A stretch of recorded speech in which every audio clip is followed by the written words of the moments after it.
Assalamu alaikum, everyone. You are now tuned to Shakil and Company on America's Islamic Radio. My name is Kevin Shakil, and today's exciting interview is sponsored by JG Advisors, the Mugs and Bean Company, and a brand new sponsor, Tech Bites. Today's exciting interview, we have Sahed, the photographer. Assalamu alaikum. How are you doing, Sahed? Assalamualaikum warahmatullah. How's everything today? Great, great. How is the traffic coming in? Actually, not bad. It was kind of smooth coming in. Smooth coming in? Yeah, How's your day going so far? doing great so far. Welcome to America's Islamic Radio. Thank you for having me. Of Appreciate course. So, we're going to dive right into it. So, Said, you do photography. it. Correct. When did you start doing this? Photography, I started doing about, let's say, 15 years ago. 15 years ago. Yes, sir. Yeah, I started off with street photography. Me and my family were going off to Bangladesh, so I decided to buy my first ever Panasonic Lumix. Went to Best Buy and decided to buy a camera because I needed it for the travel part and things like that. So I just started taking random pictures off the streets, kids in Bangladesh, and just started snapping away. Uh, So, being from a South Asian culture, right, where we're destined to be engineers, doctors, lawyers, what was the news that when you said, hey, parents, I'm going to go become a photographer? What was the shock? What was the norm? What happened? well, that's the stigma. People are always afraid of kind of doing outside what the norm is in our culture, as far as you saying being a doctor and engineer. I don't take that away from anybody. If someone wants to be a doctor, Oh, 100%. right, an engineer or tech or whatever the case may be, if they're doing it passionately, why not? Put all your chips in, go for it, and do it happily. It's not a problem. Of But for course. me, after learning from so many mistakes, so many job opportunities and so many paths that I've been in, I felt like photography and cinematography was my path. And I decided to put all my focus and chips in it because I felt like I have done it so well passionately, and to make sure that, that I understand it first. And will it bring me happiness in the future? Of course. So far, mashallah, it has. It's brought you a lot of happiness. A lot of happiness. So, what events do you cover? I pretty much cover anything that any clients would want me to cover, pretty much. From Sweet 16, from, let's say, birthday parties to whatever. And of course, my main source of events are weddings. I've been doing weddings for a very long time. Actually, my wife, she introduced me to my first wedding about 13 years ago. It was a first wedding that was done in Washington, D.C. It was an African-American wedding. And from then on, people were telling me, like, hey, you know what, you should do photography more and more and more. So it was a side hobby at first. And then I just started doing gigs, picking up side gigs while I had a full-time retail job. And then Where were you working? I was working at a variety of locations as far as retail, as far as Aldo, Steve Madden, you name it, anything retail related, I was there. I was pretty much managing in sales, so the customer service part was very easy to me. So I kind of apply that now to my own business, which I finally became an official business last year. So I decided to quit. Wow, congratulations. Thank you, thank you. I finally decided to quit my day job to become an entrepreneur. I have my own business. I have a couple of staff members that does videography, editing, assistants.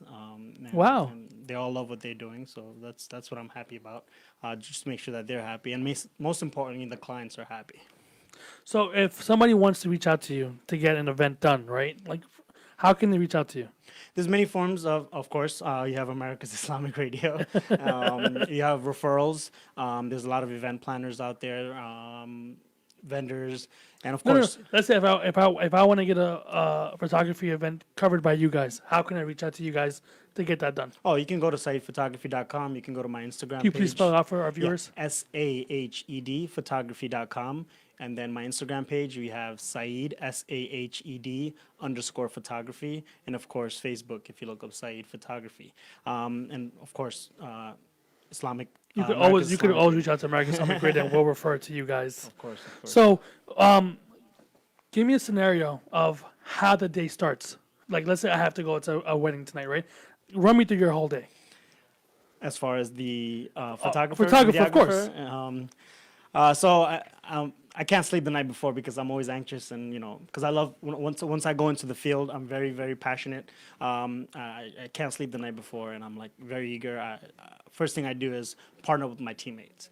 I give them the rundown of the day, the itinerary, to make sure that we go over all the details of what the bride and groom are expecting, to make sure that they know the plan and layout. So It's a very smooth ride throughout the day. We grab breakfast, of course, we got to eat. And then we head out to the location that we start with our bride and groom. We get all the equipment set, tested out before we go. We make sure everything's running smoothly. What's plan A, plan B, and plan C? Sometimes lights fail, sometimes a lot of things fail, and then we just have to make sure we always have a backup plan, and my team is always ready and prepared. And then once you're with the bride and groom, right? Go from there. Exactly. What are they expecting? What are you expecting? What are the challenges that you have to deal with on day to day? On the big day, there's so many challenges because weddings are a once in a lifetime opportunity and they go by like this. So usually I always provide an engagement session for my clients. So that day with my engagement, with in the engagement session, it allows me to understand the clients, the bride and groom, what they like and what they don't like, from portraits, from angles to you name it. So apply that to my team members to make sure during the day of we capture them according to that, to their preference, so they are very comfortable throughout the whole day. And of course, as soon as the first thing is getting ready shots, just very smooth, letting the clients be themselves, especially the bride. It's always about the bride. I want to make sure the bride is happy, that she looks good, she feels good.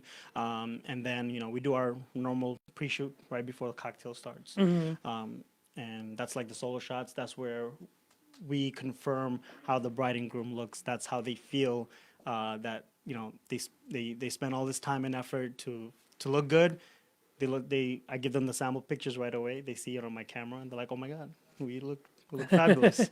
And then showtime, cocktail. Once cocktail starts, then everything just starts going by so quick with the snap of a finger. We're looking at 4 or 5 hours done within minutes. That's what it feels like to us because Wow. it goes by so quick, right? So for us, it's a very difficult job.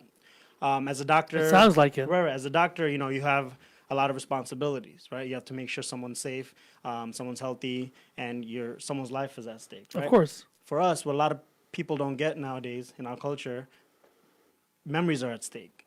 So we take our job very seriously because we are capturing moments for people that will be cherished and that will be shown to generation and generation to come.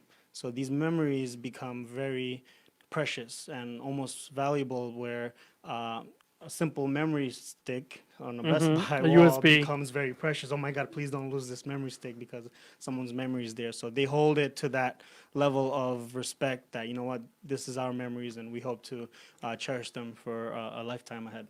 So if you guys are now tuning in, you're tuning into Shakil Co on America's Islamic Radio. We have Sahed from Sahed Photography here. He's talking about how he transitioned from retail and going into starting his own business, a photography business, a videography business.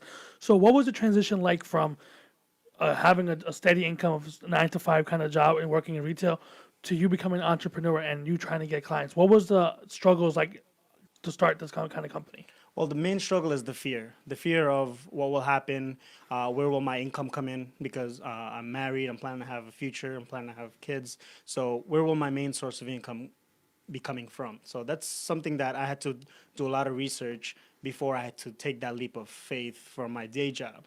I just had to make sure that I was fully prepared of what was to come because it's very scary becoming an entrepreneur.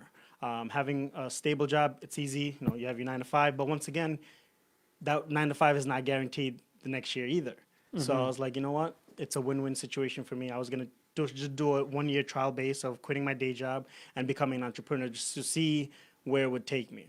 And successfully, I've dealt with so many clients recently where I've established a foundation of clients where I can feel comfortable going forward, being a photographer and videographer company. So what was the first event you've ever covered? The first event I've covered that I was telling you that my wife introduced me to, it was my first wedding in Washington, D.C. It was an African-American wedding, and it was nerve-wracking. I only had one camera at that time, and my friend back in the day, he let me borrow his camera, so I would want to have a second camera just for show. Just I didn't in even know case. how to use it. Oh. Just for show, so people could see, like, okay, he's a professional. First of they knew it was my first job as You well. let them know as well Right, up front. right. So they were Okay. very supportive and things like that. I had fun with them, and then just the moments that was captured, it was just beautiful. So let's have somebody right now who loves photography, right? Wants to become a photographer, but is scared to make that leap of faith. What advice would you give them? I would tell them like if that's something that they really want to do, what is it that they want to gain from it, from whether short term or long term. And if they love it and they want to do it and they want to grow from it, by all means, I'm here to support them and make sure that they go in the right path, and making sure that they don't make the same mistakes that I've done in the past, to make sure that they're they have the path of knowledge to make sure that they are successful in the future. So, do you offer like internships as well, Yeah, or like mentorships? yeah, well, I pretty much teach a lot of my associates now. Okay. And any people that want to intern, for example, I had an internship, a female photographer for Connecticut, to come to one of my Afghani weddings, and she interned. I pretty much had her on the field. I told the client she's here for interning. She's just here for shots. So I told her to make mistakes, see how an event is, because there's one thing shooting portraits and then doing an event, live event. What's the difference between the two? Well, portraits are, they're more subtle. They're more relaxed. You have more Okay. timing to make mistakes, your angles, lighting, and all that stuff. But when it comes to event photography, it's very, very difficult, because everything is just so fast paced. You have to know what you're doing. You have to know your lighting, your settings. You just want to make sure, especially when people are in motion, what kind of settings to use during those moments and things like that. So, you tuned into Shakil Co in America Islamic. Sahed here from Sahed Photography. He's talking to our photographer. We're going to ask him a little more details a little bit now. Favorite camera? Favorite camera, my Nikon since I grew up. Right now, my favorite camera is the Nikon D850, and my secondary camera is the Sony A7 S2 for video, Okay. and the A7 III for pictures as well. So, if you have a aspiring photographer who wants to go out and become a photographer, or just a person regular day to day who wants to take pictures, right? What kind of camera would you recommend for them? For somebody who's a basic user but could get the results for a professional look. I said for basic, brand new people that are just getting into the business, I just tell them to go to B&H or just get familiar with different kinds of cameras, because it's not about the camera, it's not about the brand, it's about what you want to shoot. There was a photographer that sold a picture for like $67,000, and it was from a Fujifilm camera. Wow. Right, exactly. So it's not about the camera. It's once again, it's what the person wants to shoot. There's a lot of varieties that comes into getting a camera. So I always suggest people to actually get hands-on, go to B&H maybe, or Adorama. They let you play with the cameras, and you'll find a camera that's convenient for you, and of course within your budget. You don't want to overspend something that you don't need to. Now, I know all our viewers are probably looking at this. How much can you actually make from this kind of business on average? On average, that you have. We have a lot of clientele. We have the brown people, and then we have the American, Italian clientels. They view the photography business completely different. For example, I did a destination wedding in Cancun. It was a Jewish clientele. That was well over $6,000-7,000, just the event itself, excluding the hotel pay and the all-inclusive hotel pay as well. So airfare, the hospitality, it was a jacuzzi suite, things like that, where they take photography to the that next level of respect. Yeah. And what is the easiest clients you ever had to deal with so far? Easiest clients, people that understand the photographer, the stress that they go through, the support, like capturing the moment. Sometimes we can't really capture it all, and they watch us, they see how above and beyond that we go, and they appreciate us all the way through. That's awesome. And you guys have been to the Shakil Co in America Islamic Radio. We had a wonderful photographer here who owns his own photography company, videography company. And if you reach him, you can reach him how? You can go to my website, saedphotography.com. You can go to my Can you please Instagram, spell it out for our viewers one more time? SAHED photography.com. That's saedphotography.com. Also, I have my Instagram page, Sahed, SAHED _photography, and of course, America's Islamic Radio. Thank you so much for joining us here. You guys have been to tune into our interview on Sunday with Inshallah Clothing.